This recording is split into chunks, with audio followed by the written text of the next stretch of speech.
وسلم، جہاں اللہ کی طرف سے یہ آئی تھی ثانی اثنین اذ ہما فی الغار اذ یقول لصاحبہ لا تحزن ان اللہ معنا، تو یہ وہ چیزیں ہیں جو ہم دیکھ سکتے ہیں۔ ہاں یہاں ایک بات میں عرض کر دوں کہ مکہ مکرمہ میں ایک طائف روڈ کے اوپر میوزیم ہے،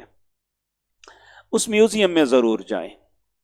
نمبر ایک، وہاں جو دیکھنے والی چیزیں ہیں وہ نوادرات کعبہ ہیں،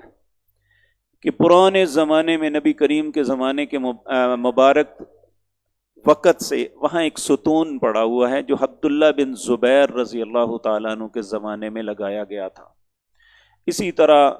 مختلف برتن ہیں اور چیزیں ہیں جو مختلف زمانوں میں رہی ہیں، اسے انسان دیکھتا ہے تو ایمان تازہ ہوتا ہے۔ اسی طرح کعبۃ اللہ کے غلاف بنتا ہوا اور کس طرح بنتا ہے اس کی ساری وہاں ترتیب ہے۔ جو سب سے بڑی چیز دیکھنے والی ہے اس میں وہاں ایک قرآن کا نسخہ پڑا ہوا ہے جو اس وقت کا ہے، یہ اس کی کاپی ہے دراصل، جو اصل ہے وہ ترکی میں ہے، وہ ترکی کے توپ کاپی سرائے میوزیم کے اندر ہے جو حضرت عثمان کے ہاتھ میں تھا اور شہید ہوئے۔